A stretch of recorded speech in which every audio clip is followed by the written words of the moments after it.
সুমহান সেই সত্তা যার হাতে ক্ষমতা, আর তিনি সব বিষয়ের উপরে ক্ষমতাবান। পড়েন সুবহানাল্লাহ। তাবারাক। সকল ক্ষমতার উৎস জনগণ নয়, সকল ক্ষমতার উৎস একজন। চিল্লায় বলেন তিনি কে? আপনি একটু নিজের জিজ্ঞেস করেন তো যে আপনার ক্যাপাসিটি কতটুকু? আমার ক্যাপাসিটি আসলে কতটুকু? আমি আসলে কতদূর করতে পারি, কতদূর ক্ষমতা আমার আছে?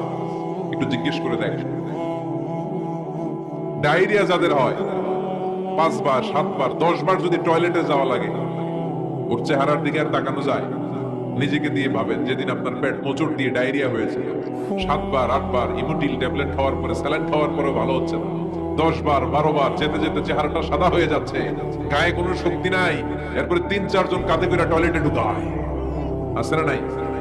10 বার 12 বার টয়লেটে গেলে আর কোনো শক্তি নাই, আই মরি যাইও, আই আর হাইতান না, মাফ করি দে, এরকম হয় না?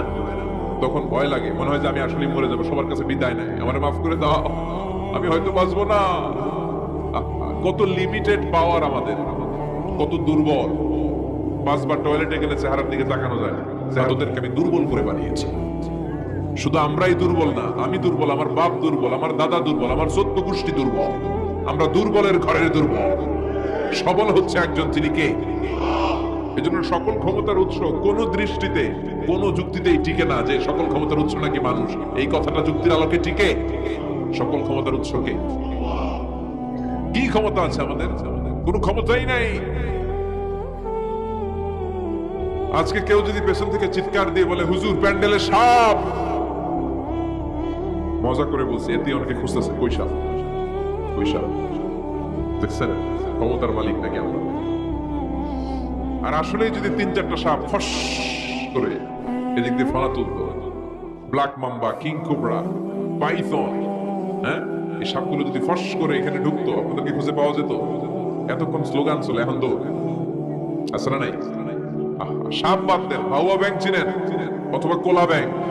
বাগেরহাটে কি বলে, কি করে? খালি লাফায়। 10টা ভাউয়া ব্যাংক, 2টা স্টেজে আর 8টা প্যান্ডেল ছেড়ে দেওয়া হলো। অবস্থাটা কি হবে জানেন? ভাউয়া ব্যাংক আর কি লাভ দিবে? এর চেয়ে বড় লাভ দিবেন আপনার, এর চেয়ে বড় লাফাইতে লাফাইতে আমরা ভাগবো। এই হচ্ছে আমাদের অবস্থা। নিজেকে একটু কতটুকু ক্ষমতা আমার আছে। আহা, মাঝে মাঝে বাসে যখন আমরা চড়ি, পেশাব চাপে না? কথা বুঝতেছে না বোধহয়। আমরা বাসে করে সফরে যাচ্ছি, পেশাব চাপে না? চাপে।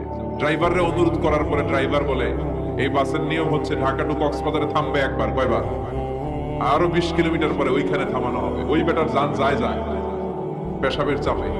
এরকম পরিস্থিতিতে আমরাও জীবনে কালে ভদ্রে 2-1 বার পড়েছি কিনা?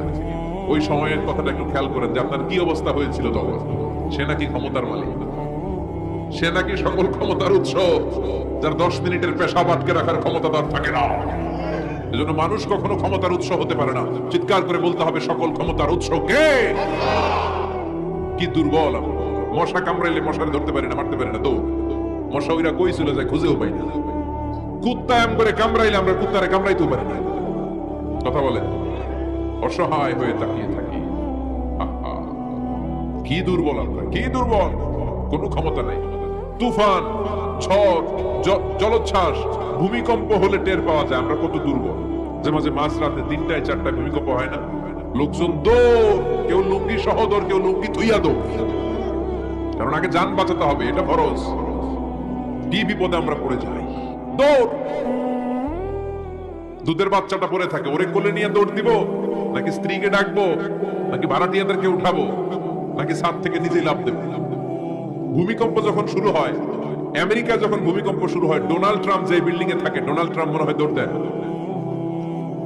কথা বলে